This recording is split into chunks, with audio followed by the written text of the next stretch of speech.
I was young when I realized that the place I lived in was special.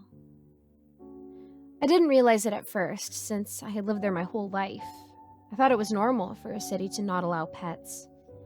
I grew up never hearing the sounds of barking dogs or hissing cats. No one that lived inside the city border was allowed to have them. I thought it was normal for cities to have a mandatory blood test every week, with no explanation or seemingly any reason. I thought it was normal for cities to not have any jails. I thought it was normal for cities to give their citizens soulmates. I never really understood how it worked. All that we were told was that there were the matchmakers, who were responsible for making the matches and sending out the tiny slips of paper that determined each citizen's love life and future. No one ever saw the matchmakers. No one knew how they were recruited. No one knew how they worked. All anyone knew was that it worked. Where I lived, there has never been a filing for divorce. The matchmakers are never wrong. Each citizen received their paper on their 18th birthday. Inside the piece of paper, there was nothing except a name. The name of your supposed soulmate. There's no telling how you would come across this person, no when or how. All anyone knew was that it would eventually happen. We were allowed to tell other people, allowed to ask around, try and seek out people that had the same name as the one on the paper, but it didn't matter. It couldn't be forced. Of course, literal eternal love and happiness does not come without rules. Every citizen had to follow the rules. They weren't too strange and seemed like a small price to pay for what you were getting in return. Most of the rules were simple. To name a few, there was no going outside under any circumstances after 2 a.m., no pets, blood tests, etc. There were also rules that we weren't allowed to know until we were older. We got the new rules on our 18th birthday, the same day we got our matchmaker paper. We called them slips. As I got older, I realized that our city was special and that other cities didn't have what we had. But I didn't care. Life was good.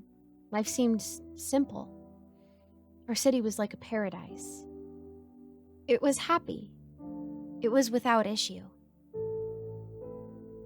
It was the night before my 18th birthday, and I couldn't sleep.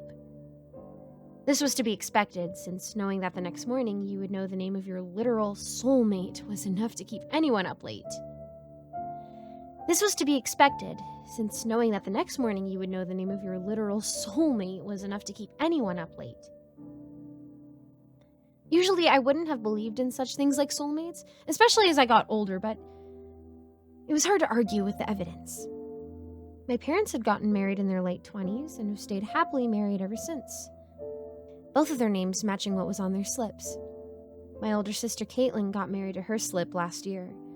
And though she's been through her fair share of failed relationships, she's currently in a happy one with some guy named Roger. I don't think I need to tell you the name that was on her slip. I wished Caitlin still lived with us.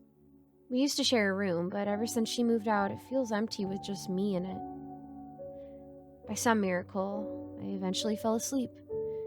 My brain finally exhausted after hours of wondering what tomorrow was going to bring. I woke up the next morning, my arm groping for my alarm to turn it off, just like any other day. It wasn't until I sleepily sat up that I realized that today wasn't like any other day. I swung my legs out of bed, my heart pounding in my chest as I tried to compose myself. I wanted to pull on a shirt and shorts as fast as possible, rush to the kitchen to get the envelope I knew would be addressed to me. But I didn't. I didn't want to be one of those people whose entire lives suddenly revolved around trying to find their soulmate. I needed to be calm. Taking a few even breaths, I slowly put on a shirt and some basketball shorts before opening my door. Chatter and the smell of waffles hit my senses instantly as I stepped out of my room. Turning the corner, I stopped, grinning. "Caitlin!" I said, unable to contain my excitement at seeing her. Reaching her in a few short steps, I wrapped my arms around her in a hug, to which she enthusiastically returned. "What are you doing here?" I said, pulling myself away to look at her. Aw, you seriously thought I would miss your birthday? Get real, she said, matching my grin as she looked at me. Dang, you got tall, she said. She got it from her old man, my dad chimed in, and Caitlin rolled her eyes. Besides my height, I got a lot from Dad. I got his warm brown eyes and his wavy, dirty blonde hair that had always been kept medium length. I looked so much like my dad that my mom always chimed in saying how I got her nose and smile. Happy birthday, hun, my mom said from the counter, giving me a soft smile. These are almost done, and we'll go out for your birthday dinner later tonight, she said, gesturing at the waffles. Birthday waffles for my birthday girl, my dad chimed in, putting an arm around my mom. And the simple movement made me remember something I forgot in the midst of the excitement. Is it here? I asked them, trying to keep my voice even. My sister nodded, understanding what I was talking about. On the front table. My legs felt like rubber as I walked the few steps into the hallway, instantly seeing the stark white envelope on the table. I picked it up. Delivered to Theodora Schillings. I walked back to the kitchen, all eyes on me as I turned the envelope over, trying to act calm, act normal. I opened the envelope, pulling out 2 pieces of paper. One of them I knew would be the new rules, and the other one was my slip. I looked at the bigger paper first. To the peoples registered at 18 years as older, the following rules will come into effect. 1. Under no circumstances is anyone 18 years or older permitted in city waters. This includes all local rivers within city limits. Number 2.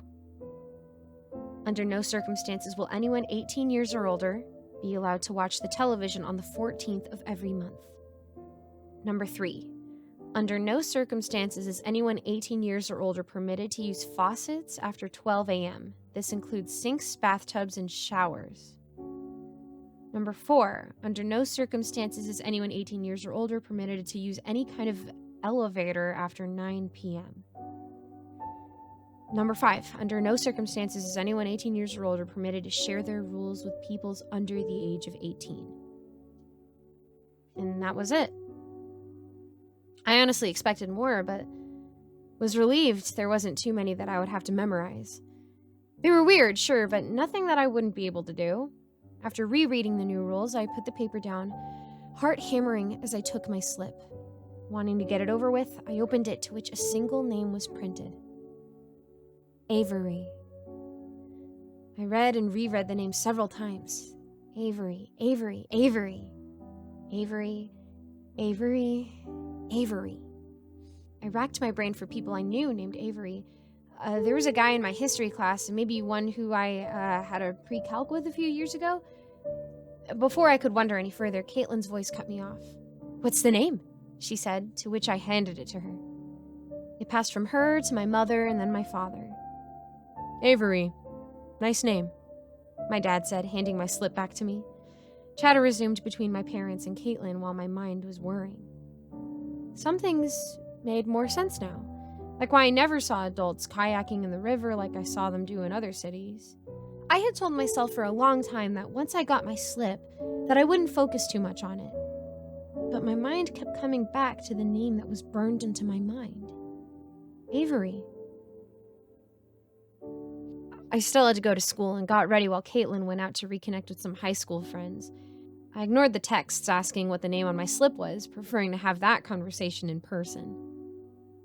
My friends were waiting for me at the bus stop eagerly. There was Jennifer, who was usually pretty quiet and who I'd known since preschool. There was Joseph, who was a bit of a daredevil and a jock who I'd met during my freshman year. And lastly, there was Charles and Sophia, twins who were never separated. Twins who were never separated and who I'd bonded with sophomore year over our love of horror movies. Looking at us as a group looked weird, but we worked. We had fun with each other. I was bombarded with the same questions as I got close to them. Whose name did you get? Avery, I said, the first time I had actually said the name. It sounded nice coming from my mouth. It sounded right. My friends nodded, followed by a moment of silence that meant they were all trying to think of Averys that we knew. Isn't there someone in your history class named Avery? Joseph offered, and I nodded. Yeah, I'm trying not to think about it too much. I don't want to become one of those people who's obsessed with it. I said, although the name was really all I could think about. My friends dropped it after that. Well, all except Joseph. He would chime in every few minutes, rattling off guys that he knew, all with the name Avery.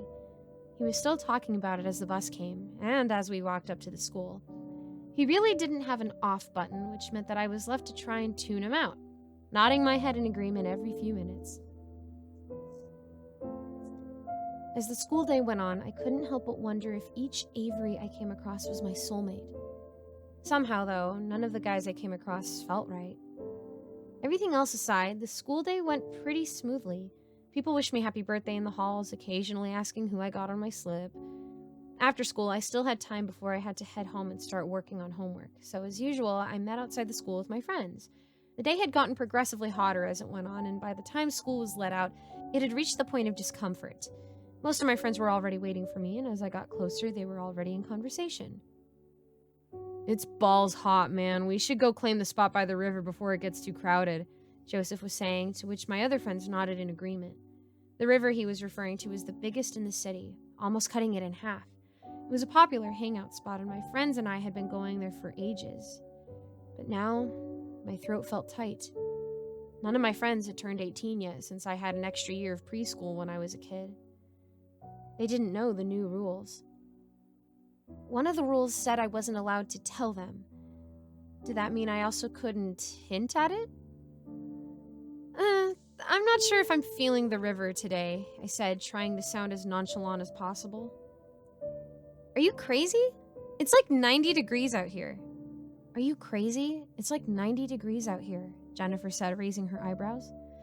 Not wanting to act suspicious, I decided that I would go, but I wouldn't go in, under any circumstances. All right, let's go. But I can't stay long. I have my birthday dinner with Caitlin and my parents, I said, to which Joseph pumped his fist. Relieved that none of them seemed to suspect anything, we set off towards the river. There were a couple other families there, with kids playing in the shallow water and the parents sitting safely on the edge. I took a few even breaths to remind myself that I was fine, and that I would stay on the shore. Jennifer and Joseph were the first to the river, instantly pulling up their jeans and taking off their socks and shoes as they dipped them into the river, sighing with the relief that the cool water provided from the hot weather. I desperately wanted to be in there with them, swimming in the river and enjoying the nice weather, but the rules were very clear. I sighed, sitting down a few feet away from the water, my legs out in front of me, watching as my friends splashed each other with the water. I just had to hold out until they had their birthdays, and then I wouldn't have to make excuses. I could handle a few more months. "Hey, come over here, birthday girl, get in the water," Charles yelled, splashing water in my direction as he was ankle deep in it, a few feet away from where it had dropped off into the deepest waters. I smiled, shaking my head as I adjusted my legs to make myself more comfortable. "Nah, I'll be the one to drive you guys to the hospital when you get hypothermia," I yelled back, to which I could see his eyes roll from here. "Aw, we can't have that," Joseph called, wading back to where I was. "I command the birthday girl to get hypothermia with the rest of us," Joseph said, smirking as he approached me. I felt a trickle of unease as he came near. I stood up to move away, but just then he swooped down and picked me up over his shoulder. Joseph played for the football team, and I always admired his strength, but this was the first time I was afraid of it. "Joseph, stop! Put me down," I yelled, panic rising in my voice, struggling to escape his arms as he was carrying me to the water. My heart pounded wildly in my chest as a rising fear crept up my throat. He outmatched me in size and strength, and my struggles were fruitless. "I'm serious, Joseph. Put me the frick down," I yelled, to which he gave a little laugh. "You're always so serious, Thea. Loosen up. Live a little," he replied, and I could see he was in the water now, wading further in. I looked at my friends wide-eyed, but they were giggling like it was a joke. They had no idea. As he got closer to the drop-off, I struggled harder, hitting him on the shoulders. I wasn't weak by any standards, but Joseph was built like an ox, almost all muscle. Fear closed around my throat so tightly I couldn't breathe. "Come on, everyone in the water," he said, motioning with his head to my friends, who obliged, standing on the edge of the drop. "All right, on 3, we'll all jump in together." He put his hands on my waist, and I knew what was coming. 1, 2, he started rocking back and forth. "Joseph, stop! Stop!" I yelled, punching him harder, but it didn't make any difference. 3! I heard the splashes of my friends jumping in, just as I was launched a few feet into the air. I didn't know what to expect. I shut my eyes tightly as images rapidly flashed through my mind. I saw myself at my 9th birthday party, saw myself applauding at Caitlin's graduation. Rapid images throughout my life flashed before me. Was my life flashing before my eyes? It felt like an eternity before I hit the water. Nothing could have prepared me for what happened next. I hit the water hard, the cold water stinging every part of my body. The wind knocked out of me, but since nothing else happened immediately, I thought, fleetingly, that I was fine. I was wrong. It felt like a giant vacuum was at the bottom of the river, sucking me towards it. I thrashed in the water, desperately trying anything to prevent myself from getting sucked deeper. I had been swimming in the deep part of the river before, and one summer my friends and I actually measured how deep it was, and I knew well enough that I was being pulled far beyond that. I was running out of air, and my panicked state wasn't helping the situation. Whatever was down there started to pull me faster, as if whatever it was could sense my desperation. My chest felt tight as I could no longer hold my breath. My body started to go limp when suddenly, I was falling. I was no longer in water, and I took a gasp of breath, sputtering out the water they had managed to get through my mouth from surprise. Sputtering out the water that had managed to get in my mouth from my surprise. I was so relieved to be breathing again that it took me a minute to realize I was falling rapidly through the air. Darkness surrounded me, and through my confused, dazed state, I could make out what was around me. A few seconds later, for the second time during the day, my body hit the water again, hard. Once again, I had the wind knocked out of me, and I could feel myself sinking. I couldn't move. I couldn't breathe. I didn't have the energy to panic. My eyes closed. I didn't know what I was supposed to think about. I didn't want my last thoughts before death to be wasted. It was during these last thoughts that suddenly, something pulled me away from them. Literally. I could feel something grabbing the back of my shirt, pulling me upwards towards the surface. Confusion swept over me as a moment later, I felt myself being heaved out of the water and being roughly set down on something hard, something solid. I gasped, coughing and sputtering as water dripped off of me. I shakily pushed myself onto my hands and knees, trying to get my breathing under control, my thoughts moving at the speed of light. I felt oddly lightheaded, my body drained and exhausted. I wanted to look around for my savior, but I couldn't. My vision had started to go black as my exhausted body finally collapsed. Someone was shaking me awake. My first fleeting thought was that it was my mom, telling me I was going to be late for school. And then I remembered. It was just a dream, I told myself. Just a dream. You'll open your eyes and Mom is going to wish you a happy birthday and tell you you're going to be late for school. Someone shook me harder. I opened my eyes. It was not my mom. It was a boy who looked around my age with dark, messy hair and who was looking at me with two dark blue, concerned eyes, who looked relieved as I opened my eyes. Good, you're awake. Come on, we need to move, he said quickly, looking behind him. Confusion clouded my mind. Who are you? And where am I? I said, trying to keep the fear out of my voice. The boy looked back at me. My name is Avery. I can explain everything later, but we really have to go. My breath caught in my throat. Avery. Avery. Avery. Oh.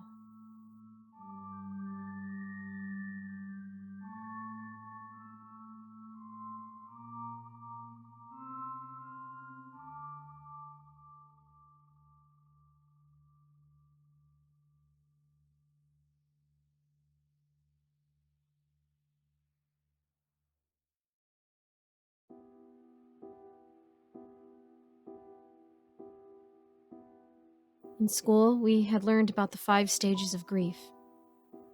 The stages come into effect whenever a person experiences something unpleasant.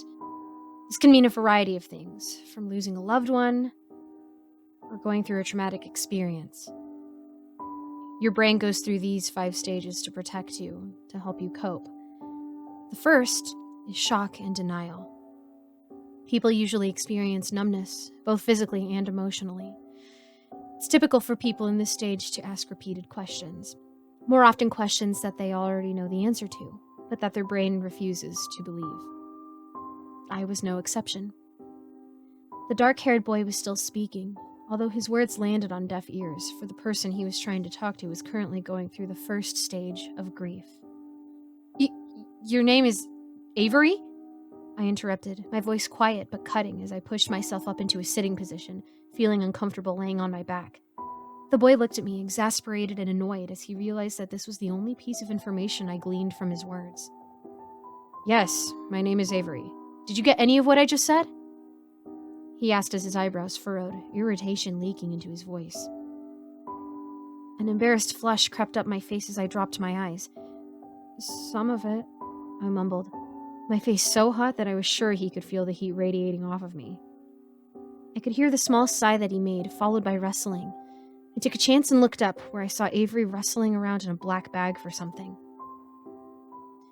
Look, I know this is confusing. I'll explain everything later, but right now, there's no time. We already made too much noise, he said hurriedly with another paranoid glance over his shoulder. Looking back, he finally removed 2 things from his bag. You're going to need this. Put it on, he said, tossing one to me. I caught it, turning it over in my hands as confusion etched onto my face. It looked like a mask, but with no holes for the eyes or mouth, or a strap at the back. It was stark black and weirdly smooth, made of a material I didn't recognize. What is that? I started to ask, but his voice cut me off. Do you trust me? He said suddenly, his dark blue eyes pressing into mine. I swallowed. Thoughts raced across my mind as I tried to sort through them. There was no time for logic, not now. My dad had always told me to be logical and to think with my head instead of my heart. I was trying so hard to listen to my head, but my heart was louder. Yes, I said quietly, so softly that I thought he wouldn't hear me, but the relieved expression that washed over his face told me that he did. And please, put it on.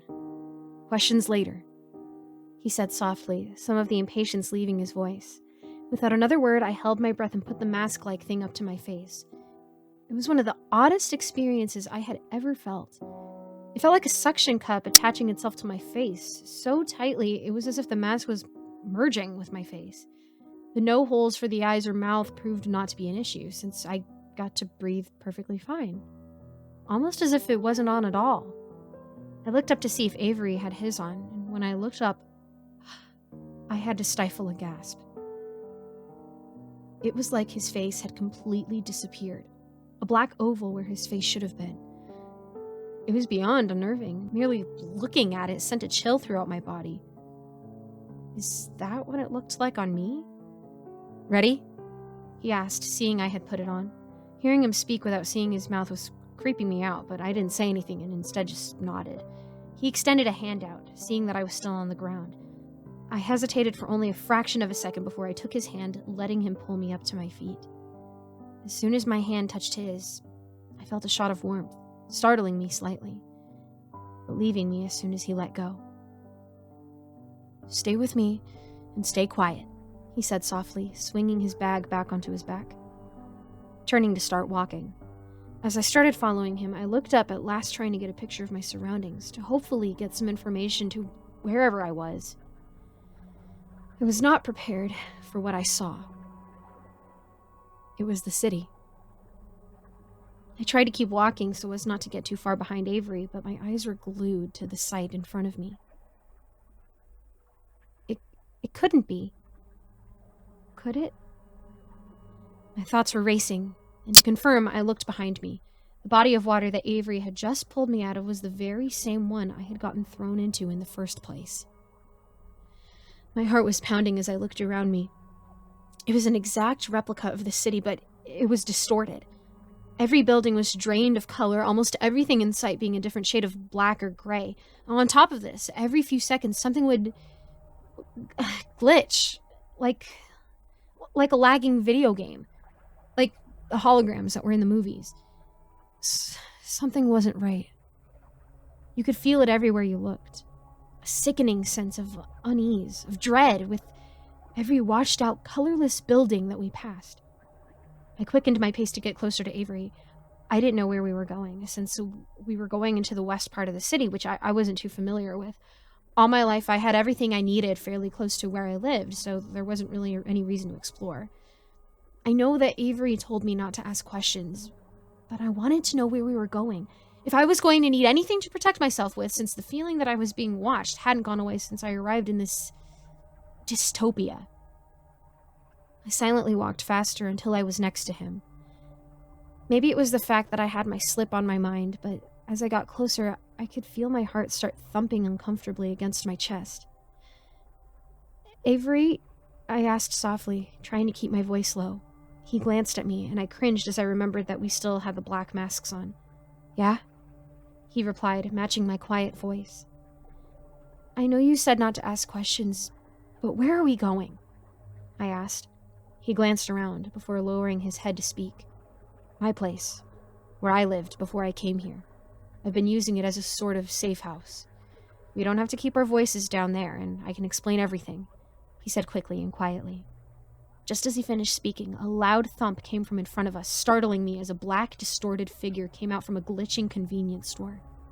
It looked like a man, but his face didn't have any features, his face looking oddly like the black ovals that our faces now resembled because of the masks. My heart stopped in my chest as Avery grabbed my arm to stop me from walking. "Don't look at him," Avery whispered feverishly into my ear. "He's lost." The distorted man had an uneven gait, almost limping. As he got closer, I could see that his black body was glitching like everything else in this place. I quickly looked down as Avery instructed, trying to keep my breath in control. I felt Avery's hand tighten on my arm as the thing got closer to us, and as it got closer, I could hear it mumbling incoherently. It continued to get closer, so close that I could feel its presence with every fiber of my being. It was beyond uncomfortable, but staying true to Avery's instructions, I didn't make a sound. The next few minutes felt like an eternity before Avery looked up and looked behind us, letting out a small sigh of relief as his grip loosened on my arm before letting go. "Come on, we have to hurry," he mumbled, starting to walk again, faster than we were before. Neither of us said anything for a while. As we walked, I was left to my own thoughts, as my brain was trying to make sense of everything that had happened to me. I thought about my family, an internal ache spreading through me as I tried to imagine what they would be feeling when I didn't come home. I stewed on this for a while, before the surge of anger washed through me. This wasn't even my fault. Joseph was the one who thought I needed to live a little more, who decided it would be a grand idea to chuck me into the river. Joseph. I forgot to mention that the second and third stages of grief are pain and anger. With all these thoughts running around through my head, there was still one that I had refused to acknowledge. Honestly, didn't think I'd get a person like Avery as my slip. He wasn't at all what I had expected. But I suppose having matchmakers made us blind. With the promise of a soulmate, you never really had to think or worry about what you wanted in a partner. You knew that someone else was out there figuring it out for you. It was uncomfortable to think about how people you've never even met know more about you before you do. Before you even have a chance to figure it out. I actually shook my head, trying to chase away these thoughts. It was ridiculous. I would know if I liked someone like that, right? I didn't have time to dive deeper into these thoughts. "We're here," a soft voice said, bringing me away from my thoughts. I looked up at where we were. It was one of those houses that was small and cramped, on a street where it seemed like the builders were trying to find out how many houses they could fit onto it. It looked fairly normal, and I expect it would have looked better if it had, color. Avery opened the door, beckoning me inside quickly, shutting the door behind us. I looked around, finding a surprisingly neat interior with bookshelves and couches like any normal house would.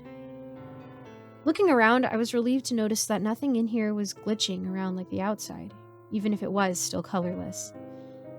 The only odd thing was that there was an empty space in the middle of the living room, like someone had taken away the table but left the couches. It's not the nicest, but it's home, Avery said, to which I turned to look at him. Before I could reply, he put a hand to his face, starting to peel his mask off from the bottom. We can take these off now, but keep yours close by, he said, peeling off his own and setting it on the closest couch. I put my own hand to my face, fleetingly wondering if mine would come off since it felt like it wasn't even there anymore. To my great relief, I was able to feel it and copied what Avery had done, peeling it off from the bottom, which came off with surprising ease. I set it down on the table next to me, working up the courage to speak. I had opened my mouth to speak when Avery broke the silence first. So, I guess you have a few questions, he said with a small sigh, still standing. I said nothing, instead nodding and gingerly sitting on the edge of the couch next to me.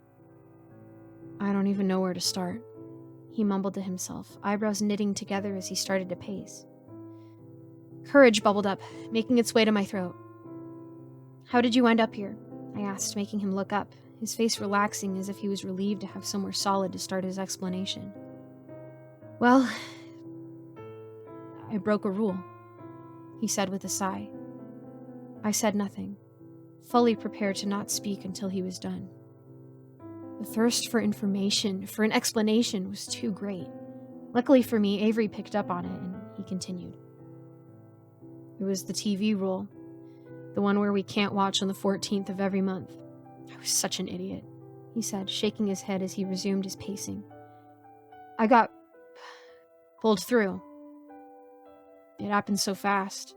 I was sitting on that couch, actually. He gestured to the one I was sitting on with a tight smile. I turned it on, and it was just static. I realized then what I had done. Before I could fix my mistake, something was coming out of it, something solid. It grabbed my shirt and pulled me through into the TV, where I landed here. I thought nothing had happened since I was still in my house, until I realized that I wasn't. His voice started to get heavy. He paused, and he didn't need to say any more. It was perhaps a combination of sympathy or curiosity that was too overwhelming for me to stay quiet. What is this place? I asked quietly. Avery gave out a small sigh, coming around to sit on a chair opposite to where I was sitting. I don't know what to call it. As you saw, it's an exact replica of where we lived. I've explored, and every detail is exactly as it is in the real world, but with obvious differences, he said before meeting my eyes. He seemed to know what question I wanted to ask next. Ever wonder why we didn't have jails? He asked softly. He didn't wait for my answer. I call them the lost ones. The people that get thrown in here. They lose themselves after a while. They turn into what you saw on the way here. Altered versions of themselves, no identity, no remnants of their past lives. They're hostile, angered, they're capable of much more than you could ever imagine. I swallowed. This is the jail that we never had up there. Made for the rule breakers and people who threaten their precious utopia.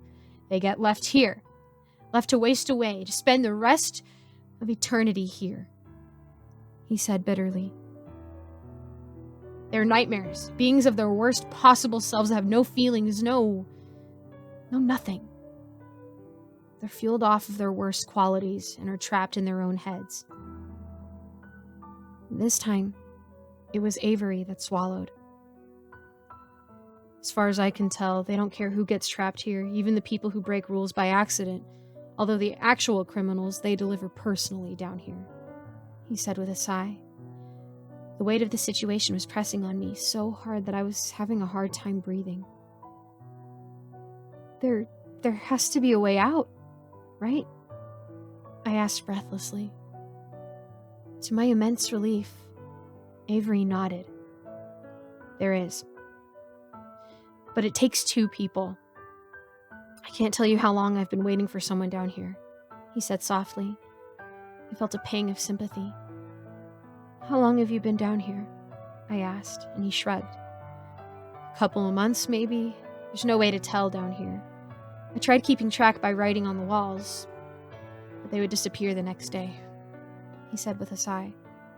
How do we get out of here? I asked, my voice gaining confidence the longer I spent in his presence. The same way that they get the criminals in here. It's at the center of the big city.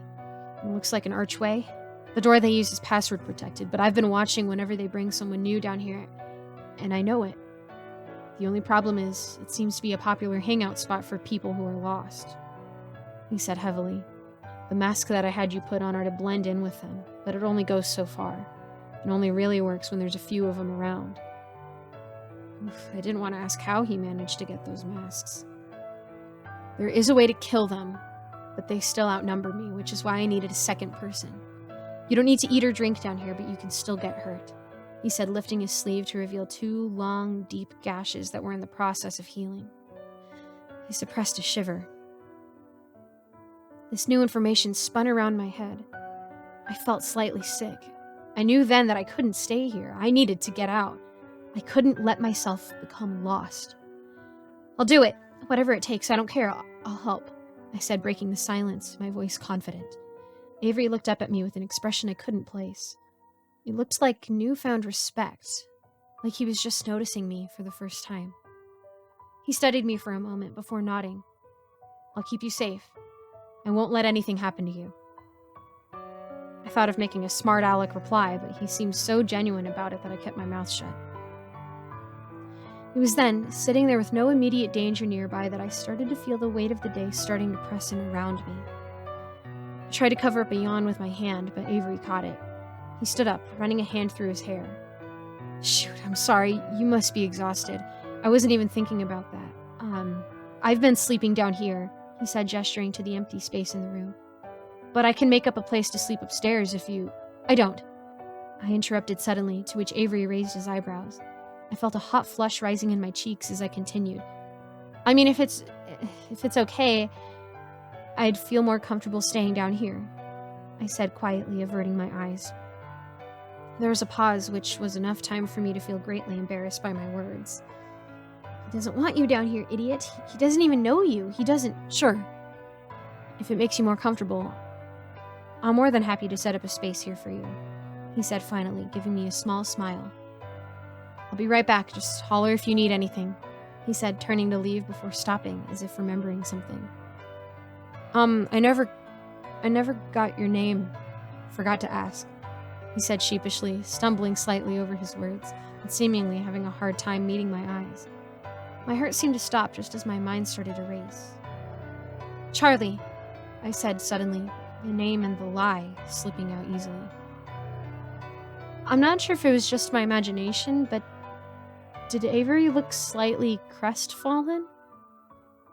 It must have been, because the next second the look disappeared and he gave another small smile. Pleasure to meet you, Charlie. As soon as he left the room, I slumped down on the couch, putting my head in my hands. Why did I lie? I knew the answer. It was really just a matter of wanting to answer it. I could say that it was because I didn't trust Avery, but that wasn't the truth. There were so many different kinds of confusion, so many different kinds of pain. I was tired of being the one who felt it all. I was just tired in general. It was disorienting to have your entire life flipped upside down in a matter of moments. Everything that you thought you knew to be untrue or covered with layers of deception to keep people in a mindless bliss. I suppose that even though people could feel uncertainty, it was an emotion, not a fact. My thoughts kept me busy until Avery came back, arms laden with blankets and pillows. He set them down in the empty space, starting to arrange them. Do you need help? I asked, wanting to feel at least a little useful. He shook his head as he straightened up. I'm just about done. Is this enough? I can get you more stuff if you want, he said, looking up at me, the genuine interest and caring in his eyes startling me. I shook my head, giving a tight smile. It's great, really.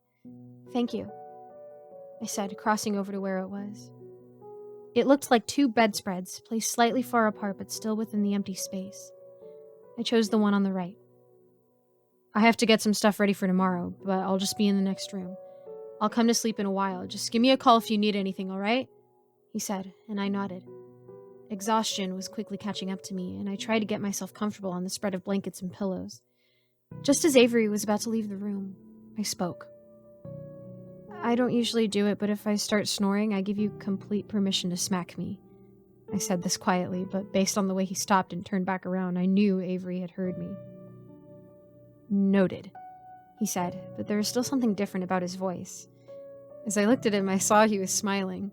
Not a tight smile or a small one, but an actual, genuine smile that made my entire body feel warm. It was perhaps the most beautiful thing I had ever seen. I had never been a lucid dreamer.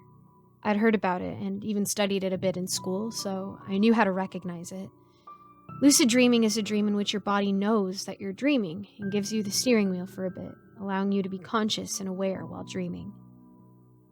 I was currently experiencing this strange phenomenon. I wasn't entirely sure where I was. I knew I was dreaming, however, since I was fairly confident that in order to be walking, you had to be walking on something solid. I appeared to be walking on water.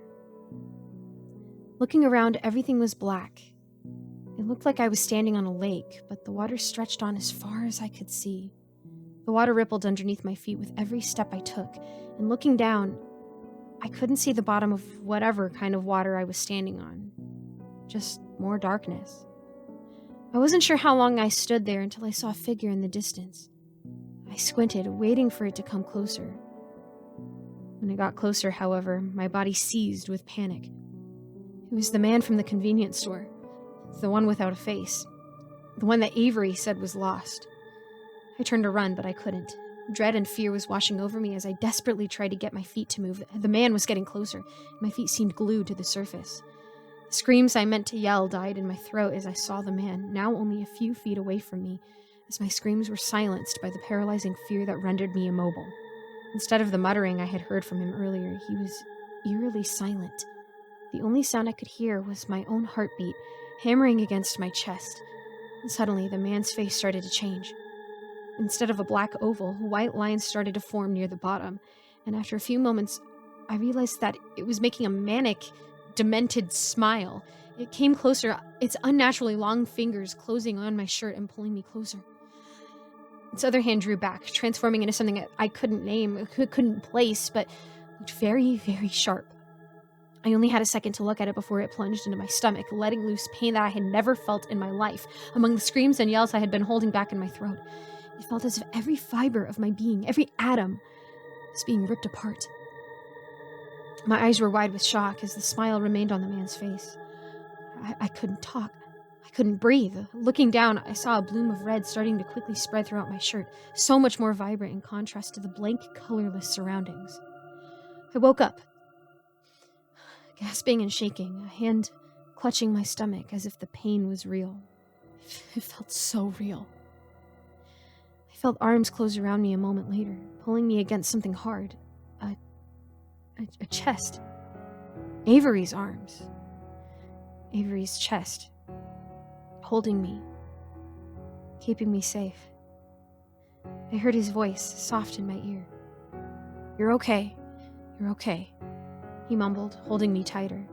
Every emotion I had been holding in since I got into this place, I let loose. Dry sobs racked my body as a flurry of fear, pain, and confusion, along with others, flooded me. I saw him," I said quietly, tears streaming down my face. I know you did. It's okay. You're okay," Avery said softly, pulling me tighter against him. I didn't care anymore. I let myself turn towards him, blankets twisted around me as I buried my face in his chest, letting my tears soak his shirt as he held me.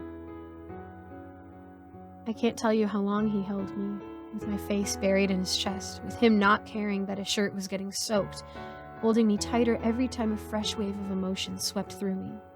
It felt like hours before the pain from my dream subsided, before my body was no longer shaking. It felt like hours. And during them,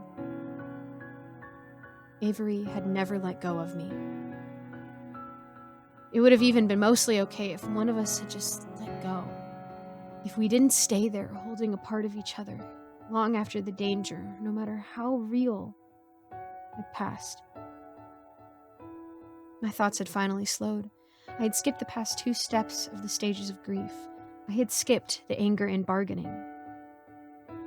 My body just didn't have enough energy left to do it. The only thing I felt sitting there against Avery was safety, comfort.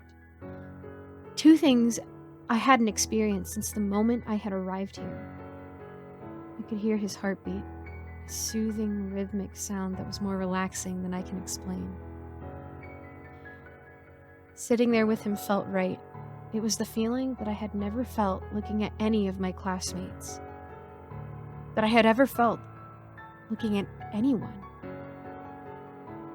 It felt like hours before I spoke again, my voice dull, like something had run a knife over it.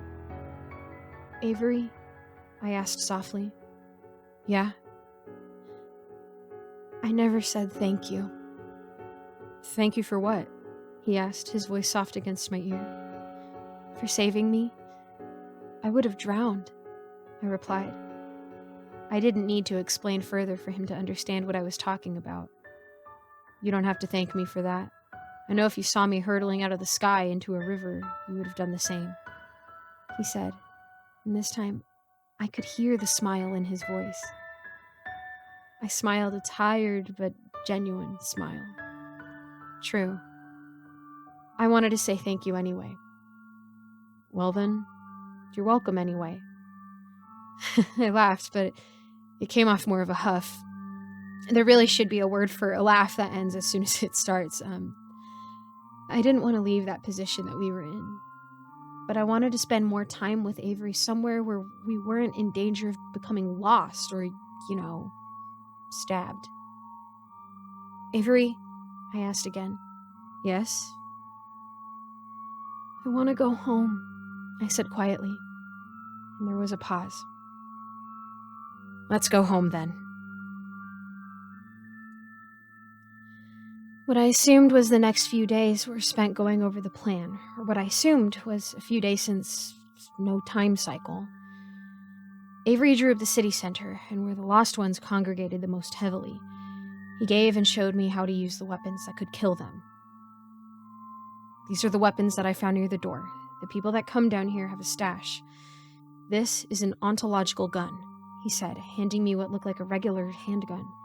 He explained before I could ask. "I know it looks like a regular gun because it is. The only difference is how you think about it. I don't need to tell you that this place is weird and that regular logical rules don't apply. If you shoot this at them, they simply cease to exist. They go away, but only if you believe it to be true." At my confused expression, he tried again. "It sounds really, really stupid, but it works. If you believe that you can make them cease to exist by shooting this at them, it'll work." His navy eyes pressed into mine, silently pleading for me to trust him. I did. Nodding, I took it from him. I didn't know how this was supposed to work, but I trusted him. Something had happened after my dream, after we all stayed interlocked for who knows how long. Something unspoken. He no longer felt like a stranger, or just a person who shared the same name that was on my slip. It felt like I had known him my whole life. Along with planning and preparing, Avery had opened up greatly, letting me see more into his life, both past and present. It was comforting, knowing that we were both more comfortable conversing with each other, often teasing and cracking jokes, something that seemed impossible when we were stuck in this place. I let myself notice things about him, how his mouth twisted to the side when he was deciding to laugh at something, how when he smiled you could see that he had dimples, or when he was thinking about something he tapped his fingers lightly against a surface. Being around him just filled me with such warmth that it made it harder when I tried to work out how I was going to tell him that I lied about my name. I tried not to think about that. The night before we were going to put our plan in action, neither of us could sleep. At first it was disorienting going to sleep without any sleep-wake cycle, but I got used to it. Just going to bed whenever I felt tired. I lay next to Avery, who I could tell wasn't asleep either. "Avery?" "Charlie," he replied, to which I internally cringed. "Are you nervous?" I asked quietly. There was a pause. A bit. Do you want to push it another day to go over it again? He said finally, to which I shook my head, sitting up slightly to look at him. No, I just would feel a bit more comfortable if I knew how the guns worked, I said, a small smile tugging on my lips. Avery rolled his eyes.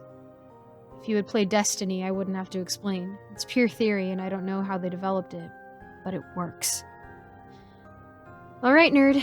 I trust you, I said, sitting back, grinning as a pillow hit me in the chest. I paused, looking over at him. I don't know about you, but I'm gonna get away from this city as soon as I can when we get out.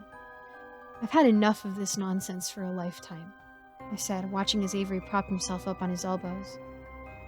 Me too. I'll keep in touch with my parents and everything, but it's been ruined. The image I had of the place I grew up in has just been completely ruined. I don't think I can stay here and be happy, he said, and I nodded. At least we got our slips first, I joked, but to my surprise, Avery blushed, looking down at the ground. I don't know, I think it's a bit of bullcrap. I used to think it was real, but now, he said, tripping over his words, still avoiding my eyes. They can't control chemistry. They can't control who you feel safe and comfortable around, he said, his voice getting quieter. It was so out of character that I couldn't find my own voice to speak. Was he saying what I thought he was saying? Avery shook his head as if to shake off these thoughts. I'm not making sense. We should probably get to bed. Big day and all that, he mumbled, laying back down. I nodded, laying down as well, closing my eyes, my mind racing. Someone was shaking me awake. I reluctantly opened my eyes, where I could see Avery shaking my shoulder gently, stopping when he saw I was awake, and giving me a small smile.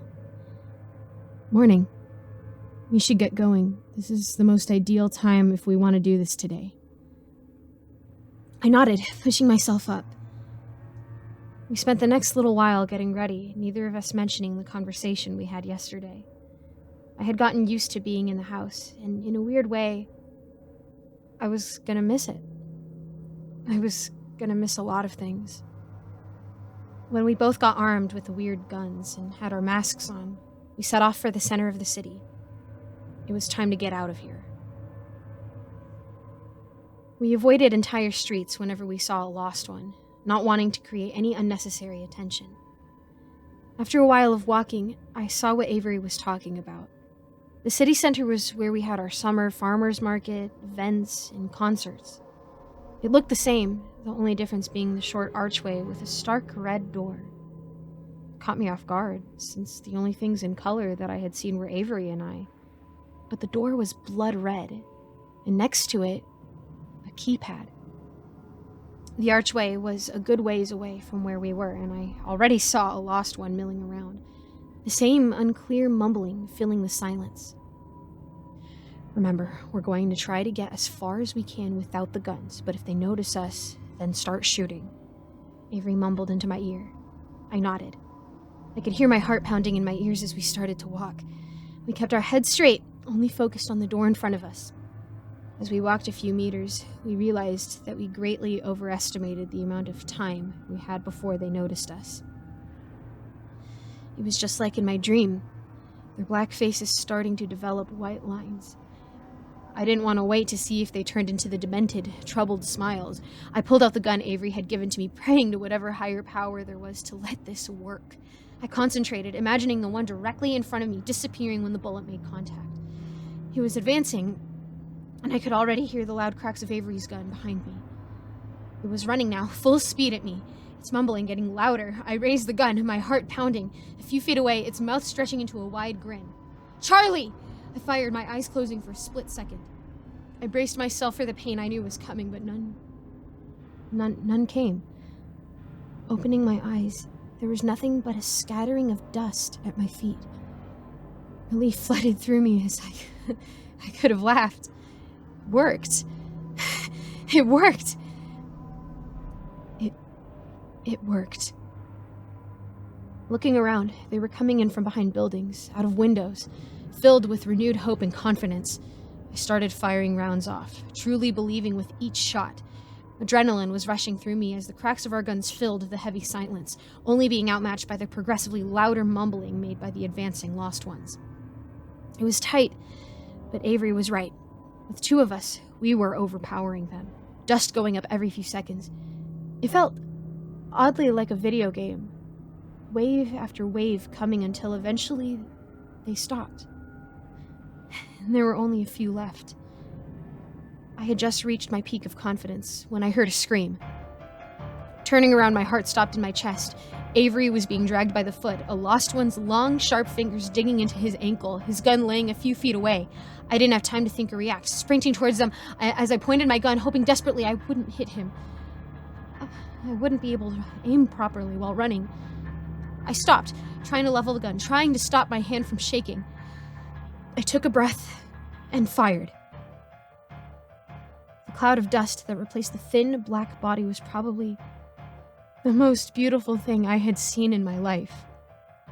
I sprinted over where Avery was wincing horribly as he tried to turn himself around. Avery heard me coming, and when he looked up, he wasn't looking at me. No, Charlie, behind you! He yelled, the panic clear in his voice. Stopping and turning around, my heart seemed to stop for the second time. It was the man from the convenience store, the one from my dream.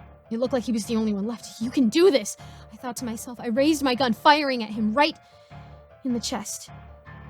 The bullet passed through like an ordinary bullet. Panic was rapidly flowing through me as the man came closer. I tried to move, but my feet felt glued to the ground. No, not again! I could hear Avery behind me calling my name. The man was slowly advancing, knowing that I wasn't going anywhere. The white lines appeared on his face. My voice felt stuck in my throat. His arm was pulling back, turning into the thing from my dream. Avery's calls got louder. The man was a few feet away. Grabbing the front of my shirt, the white lines transformed into a smile. The corners of its mouth stretched wide to either corner of its face as drawn-on teeth appeared. I knew what was going to happen next. The pain was unbearable. I was certain I was being ripped apart, being set on fire from the very depths of my body. White-hot pain clouded my vision so badly that I didn't even notice when it was over. I didn't notice the puff of dust appear in front of me, the loud crack that went with it. I didn't feel it when I sank to my knees. Something hot and wet spread throughout my shirt. It took me a minute to notice the hands, grabbing at my shoulders, tipping me back. It took me a minute to notice the tears slipping down Avery's face as he bent over me. No, Charlie, please. Stay with me, please. Avery whispered, silent sobs racking his chest as he started to rip at the bottom of his shirt, pulling away a piece of fabric to press on my stomach, his other arm cradling my head. I can't lose you, Charlie, he whispered, his shoulders shaking. That's not, I whispered. Avery's eyes flashed to mine briefly as he started to rip off another piece of fabric. What? My name? It's not Charlie, I said softly. What are you talking about? He asked, tears streaming silently down his face as he desperately tried to control the bleeding. I lied. My name is Theodora. I wanted you to like me for who I was, not because my name might have been on your slip, I whispered, exhaustion and coldness starting to seep into my body. I saw realization pass through Avery's eyes, saw him putting the pieces together. I don't care. Please, I can't lose you. We'll get you back to the house, we'll patch you up, just please don't go, he said, his voice breaking on the last sentence. You've come too far. The door's right there. More lost ones will be back. Just go, I said softly. Forget that. I'm not leaving you here, he said sharply, looking over me, seeming to make a decision.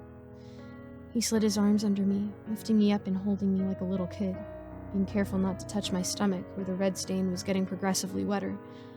He carried me over to the keypad, his hand shaking as he put in the numbers. Ready? he asked softly. I didn't have the energy to do anything but nod. He put in the last number, and the door swung open. I winced as white light flooded my vision, and as I felt Avery step through.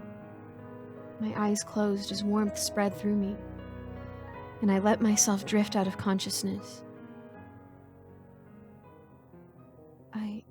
I could hear footsteps around me, people talking in low voices. My eyelids fluttered open. Ah, Shillings.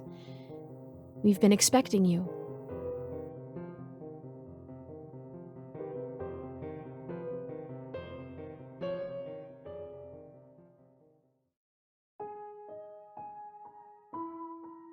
I believe that I'm correct in thinking that it is a well-known fact that people by nature are curious. Curiosity has fueled many of the greatest inventions of time, such things being electricity or the wheel. Of course, it does not take anything, no great genius, to be curious. In fact, thanks to modern technology, everyone who becomes curious is able to fuel that curiosity, have it satisfied in mere seconds. Back in middle school, I remember being curious about something. I was curious to see how many variations there were of the word confusion. As it turned out, there were many.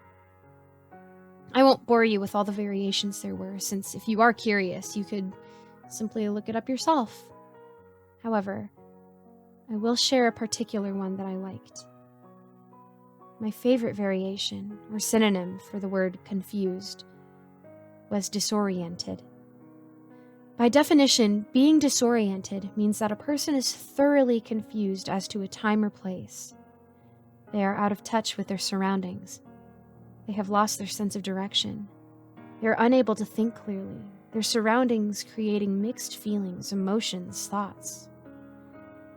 Oddly, all of this was going through my head as my brain tried to register the words that I had just heard. Ah, Shillings. We've been expecting you. Disoriented, my eyes slowly opened. I winced as harsh white light shone down on me. It only took a moment for my eyes to adjust, and when they did, my throat dropped into my stomach. Standing above me was a man. Despite my disoriented state, I tried to quickly take him in.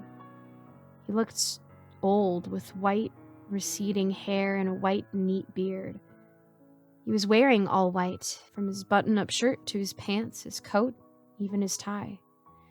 He was staring at me, a small smile on his face, trying to gauge my reaction as I could hear other people bustling around behind me. What in the world was happening? Stay calm, I told myself. You're not in danger. If they wanted to kill you, they would have by now. I tried to reason. The man was still staring at me, and I was too afraid to break eye contact with him, too afraid to look around. From what I could see out of my peripheral vision, the room was stark white and filled with what looked like hospital equipment. The man was still staring at me. Maybe he wouldn't speak until I would? You've been expecting me? I asked, trying to keep the fear, the apprehension out of my voice. The man smiled wider, reaching next to him for something. A clipboard. Oh yes, we've been expecting you for a while. I know you must have quite a few questions, but don't worry. All of them will be answered in due time, he said, giving a small laugh. I was beyond unnerved. His laugh was too high, too long for it to seem natural. I desperately wanted him to stop smiling. I finally worked up the courage to avert my eyes, to try and take in my surroundings. It did look like a hospital room, but the equipment was different, unlike anything I'd ever seen. What looked like nurses were milling about with clipboards, all dressed in white. Everything in the room was white, which is why it caught me off guard when my eyes fell onto the blood-red door on the far side of the room. The same door that Avery and I had just come through. Avery.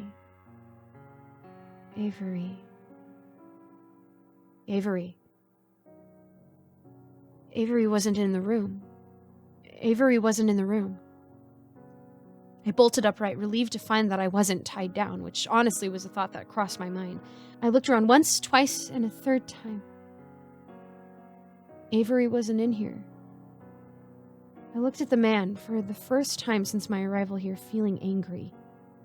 "Where's Avery?" I demanded, my voice stronger than it had been a minute ago. The man simply looked at me, a creepy smile still plastered on his face. "Mr. Anderson is quite fine. However, I will ask that you don't make any sudden movements. You will disrupt your healing process." Healing process? Shoot. How could I have forgotten?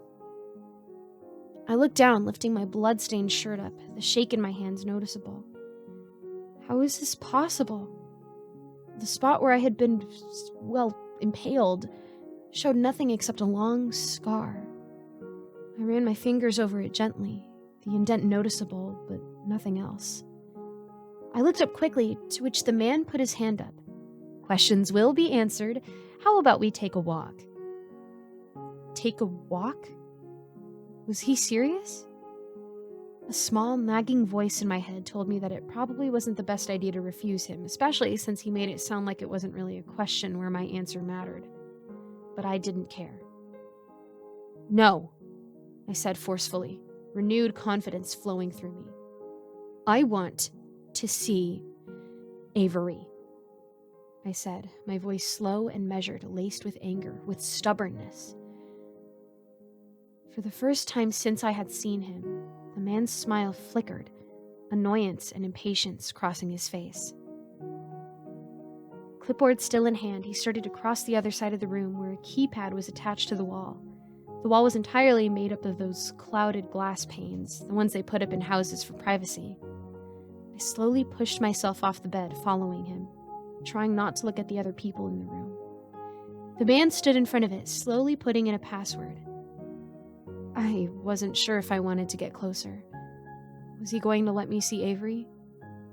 Or was this some kind of prison cell to throw me into for not doing what he asked? The man's back was turned, and that's when I saw something on a table. It was Avery's gun, the one he used to kill the lost ones. Now, of course, it was only a regular gun. I made a decision quickly, silently reaching out and taking it, stuffing it into the back waistband of my jeans before quickly hurrying over to where the man was, praying he didn't notice anything, or the nurses. A few seconds passed. No one said anything. No siren sounded. I breathed a silent sigh of relief. As the man finished putting in the password, the clouded glasses started to get clearer. The man silently moved to the side to let me see. I slowly walked forward and had just reached the glass as it finally became clear, and I can see into it. My voice seemed stuck in my throat. It was a dark room, smaller than the one we were in, with more of the equipment that I didn't recognize. The room was bare of furniture besides a bed, which was being occupied by Avery. His eyes were closed, and a mask covering attached to his mouth that was attached to one of the machines next to him. One of his ankles were bandaged from where the lost ones had got him. He wasn't moving. My brain didn't want to accept what I was seeing. It was refusing to deal with the wave of emotions that had started to rise up, invading my thoughts. Is he? I choked out, my eyes not leaving him. "He is fine," the man said.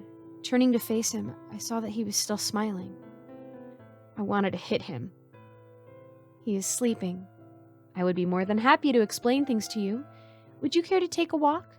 he asked, his smile unwavering. I didn't trust him. I didn't trust whatever this place was, whoever was here. The only person that I trusted right now was Avery, and I couldn't get to him. I'd have to fix that.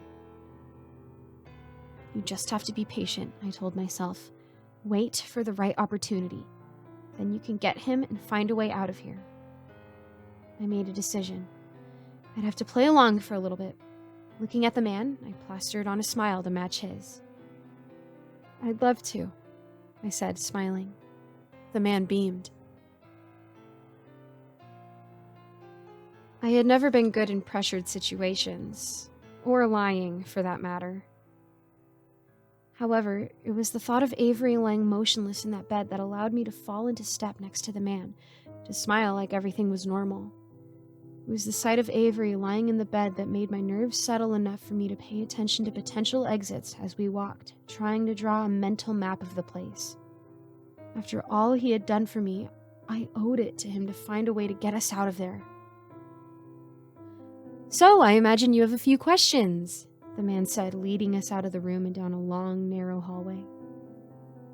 I tried to not wince with each step because of my stomach, but it was a lot better than the alternative. "You could say that," I replied. The man chuckled. "I'll try to answer your questions to the best of my ability. What would you like to know first?" I was trying to focus on finding a way out of here, but I also had questions. So many questions. I took a breath. "What did you mean when you said that you had been expecting me? Where even am I?" I asked, the words tumbling out of my mouth. We turned right around a corner. "Well, I'll try to keep it simple. The fact of the matter, Theodora, is that you have what it takes to be a matchmaker," he said, a small smile resting on his face as he glanced at me. Internally, I froze. However, I tried to keep my feet moving. "What? Whoa, what are you talking about?" I asked, bewildered. "Again, I'll try to keep it simple, but keep in mind the real answer is quite complex," the man said as we turned another corner, left. "Each citizen born within city grounds has the ability to carry a gene, one of the ones needed for the ability to possess the powers needed for a matchmaker. Sometimes people don't exhibit the abilities when they are born or at all, even if they have the gene that carries the ability. It is because of that that citizens are required to have blood work done, so we can know who is carrying the gene," he said, his voice starting to sound flat, monotone. "We use the blood work to identify the people so that later we can seek them out and begin training them to unlock the potential given to them. These people serve as the matchmakers, the leaders of the city," he said, this time giving me a meaningful glance. "We were planning to seek you out after realizing that you carried this gene. However, we hit a little snag when you broke one of the rules and, most unfortunately, got transported to below," he said with a small sigh, but still smiling. "Luckily, you seem to manage just fine. Not without a few bumps along the way, of course," he said with a laugh, motioning to my stomach. A sickening sense of nausea was starting to wash over me. Something wasn't right with the way he was talking, the way he was laughing, the fact that he wouldn't stop smiling. "So you know what happens to the people you throw in there? The people that get down there by accident?" I asked, trying to sound innocent, but I couldn't help the anger that was sneaking into my voice. Luckily for me, however, the man didn't seem to notice. "Well, of course, the people that we put down there are a danger to our society. They are risks, and here we don't take risks. Any citizen that doesn't follow the rules provided, in my opinion, is just as bad as the people that get put there. We have rules in place for a reason, to protect the citizens. They are not for laughs or for fun. Anyone who does not take that seriously has no place in our community," he said with a smile. I would have given anything right then to have hit him as hard as I could. I needed to change the subject. I couldn't let my emotions get the better of me, not when so much was at risk. We took another right turn. It was this turn that made me realize that I hadn't seen another person anywhere since we left the room that we were in. I just added it to the growing list of reasons I needed to get me and Avery out of here. "How did you heal me?" I asked quietly. "State-of-the-art technology," the man said loudly, his words echoing off the walls, startling me slightly. The heck? "We have perfected almost all things, including health and safety. Our state-of-the-art technology allows for healing and recovery unmatched by anyone else. Injuries such as yours can be healed completely in a matter of hours," he said, his smile growing even wider than it had before. It sounded like he was reading from a pamphlet. We turned another corner, this time to face a dead end, where we were greeted by a handsome set of mahogany doors. I opened my mouth to ask another question, but the man held his hand up. "Unfortunately, I cannot provide you with any more information. You are to wait here until a matchmaker comes to start with you on your training and give you a more detailed explanation," he said, moving to push the door open. My mind spun, panic seizing my throat. Wait, what? I haven't agreed to anything. My parents will be looking for me, and my friends, they'll notice I'm gone, I said, my words trailing off as the man shook his head, smiling. No need to worry. Your family and friends' memories will be modified. Of course, however, the choice to become a matchmaker is up to you. It is, of course, the highest honor. You will have everything you have ever desired, dreamed about. Your life will be perfect. I won't pretend that I didn't think about it. And I'm ashamed to admit that I considered it, even for a second. A perfect life? Everything taken care of for me? The ability to set people up with love, set them up with happiness? A perfect life? I paused, something rising up, blocking these intruding thoughts. What about Avery? I asked softly. The man smiled, shaking his head. He is no longer your concern. I thought of Avery. I thought of the mask over his mouth, his unmoving body. I thought of his smile, his laugh, the way he held me, protected me, the warmth that filled me whenever he touched me, the way he looked at me when he thought I didn't notice. He had the chance to leave me behind, to leave me to the lost ones. He could have let me drown, let me fend for myself. The door was right in front of me. Once I went in that room, I wouldn't have to worry about anything ever again. A wave of certainty slowly washed over me. Avery's gun felt heavy in my waistband. The man looked at me, a smile still plastered on his face. I could hear my heartbeat thundering in my ears. Go to hell, I said softly. A flicker of confusion passed over the man's face. Sorry? I reached behind me, my hand closing around the handle as I pulled it out, clicking the safety off as I leveled it at the man. For the first time since I saw him, the man's smile fell. I said, go to hell. I snarled, my finger closing around the trigger. Somewhere in my head, before I even pulled out the gun, I knew there wouldn't be any blood. I was correct. Sparks flew as the man stumbled back against the wall, smoke starting to come out of the place in his chest where I had shot him. Wires of all colors visible through the hole, the man's eyes open with shock and unblinking as he slid to the floor, his head jerking a few times before he lay unmoving. A second later, sirens began to sound as the lights everywhere turned red. I turned and started to run. My mind was reeling as I desperately tried to remember which way he came, all other thoughts being pushed aside. I didn't know how many bullets were left in the gun, and I didn't stop to check. Left, right. Straight down this hallway. Another left? I was sprinting as fast as I could, my sneakers squeaking against the white floor tiles. Above me, the noise was thunderous, and sounded like people were running. I tried to run faster. Avery, I thought to myself. You have to get Avery. I turned left again and knew I had gone the right way. I burst into the room I had come from, the room now empty, no nurses or anyone in sight. I ran towards the glass wall where Avery lay on the other side. I'm coming, I said softly, knowing that he couldn't hear me. I put the gun down, not wanting to waste any bullets. I grabbed a chair, adrenaline coursing through me as I swung it at the wall again and again, cracks forming each time I hit it. Each hit was fueled by emotions I had pushed down. This is for the lies, I thought as I swung. This is for the pain, I swung. I paused, panting. This is for Avery. I took a final swing, the glass shattering around me. Throwing the chair away, I ran over to the broken glass, to Avery. With shaking hands, I took off the mask, throwing it to the side. I put my hand to his face, my entire body shaking. Wake up. Come on, wake up. I whispered, shaking his shoulders lightly. Avery, please, please wake up. I whispered, feeling a sob starting to creep up in my throat. You can't leave me.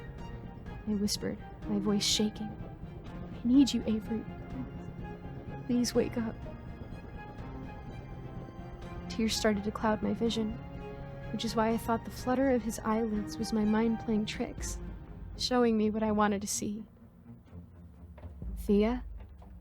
My body froze, my breath still. His eyes opened slowly, and it wasn't until I saw the dark navy blue of them that I allowed myself to breathe. A short, relieved breath escaping out of me. I couldn't let myself go through what I was feeling right now. There was no time.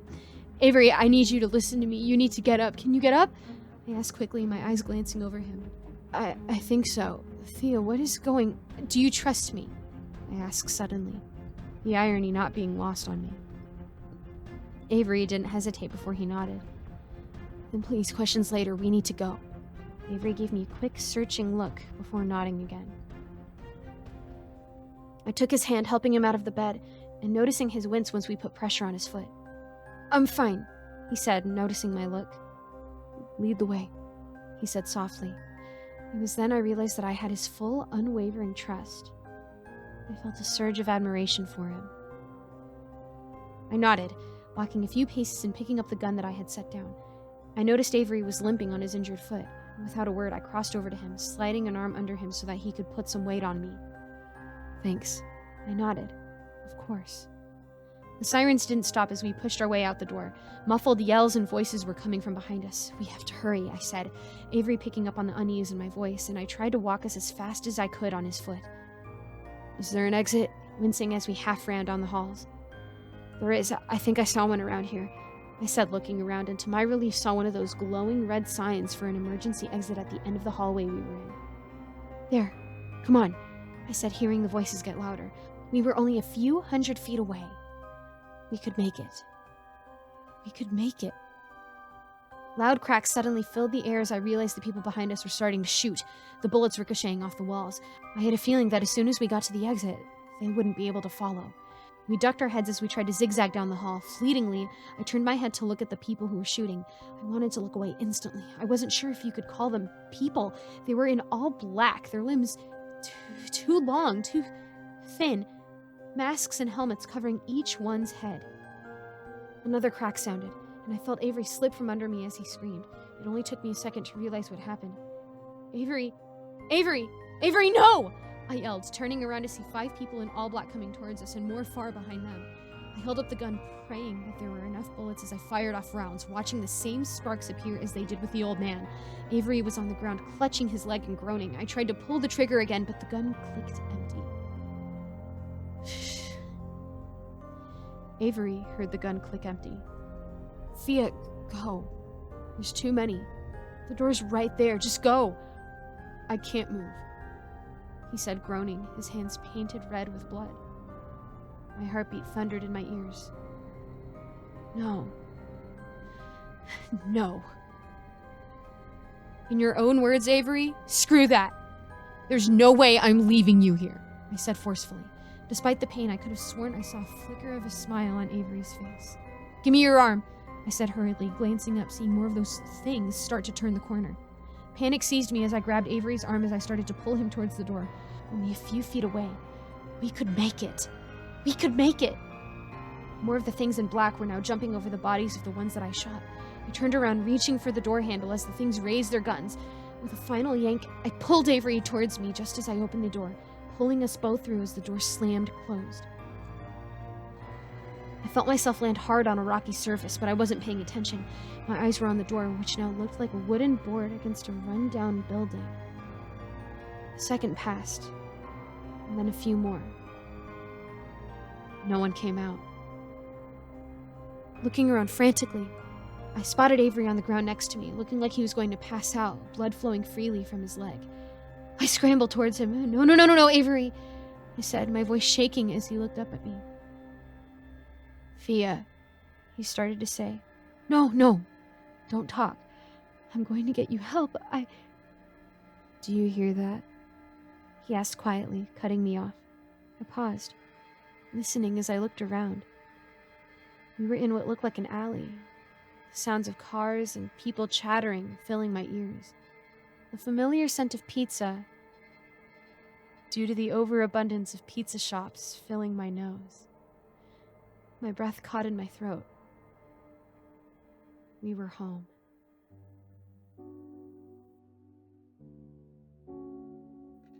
Babe, come on, we're gonna be late! I yelled across the house as I started to button up my shirt, my finger lingering for a half second over the scar that ran across the middle of my stomach, before buttoning my shirt up over it. I try not to think much about what happened 5 years ago. Some of the blanks I filled in for myself, but there were some questions that were best left unanswered. We are not going to be late. Don't be so dramatic. A voice came from around the corner. I turned, smiling at the familiar sight of a tall figure with dark hair. Avery, I swear, you try to make us late every time we go anywhere with my dad, I said, facing back towards the mirror, reaching for another button before I felt someone's hands there instead. Avery turned me towards him, starting to do my buttons up himself. That's crazy. And even if I was, I would be justified in doing so. Your dad scares me, he said with a small smile, his fingers brushing lightly against my skin as he continued to do up the buttons.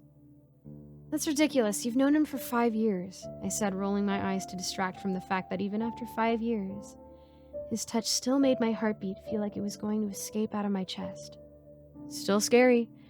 Also, why do your parents have to fly down every year for your birthday? He mumbled. Because they couldn't fathom the fact that we moved so far away. Also, I like seeing you get dressed up, which you only do if they're around, I say, a smile tugging on the corners of my lips.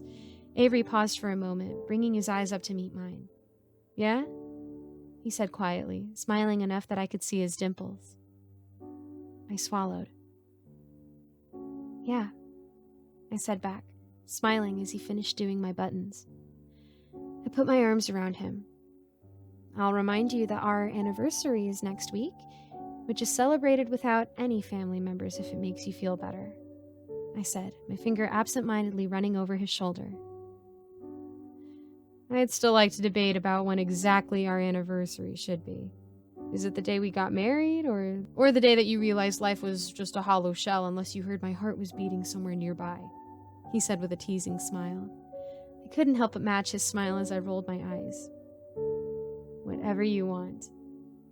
Although that would make our anniversary the same day as my birthday, which means we'd celebrate it with my parents, I said, moving my hands up across his shoulders to his chest. Definitely not. I wouldn't want to give you your anniversary present in front of your parents, he said, grinning. I smacked him lightly on the chest. My hand slid into his hair, pulling him down for a kiss, holding it for a moment to let myself enjoy the familiar shot of warmth that came with it before pulling away.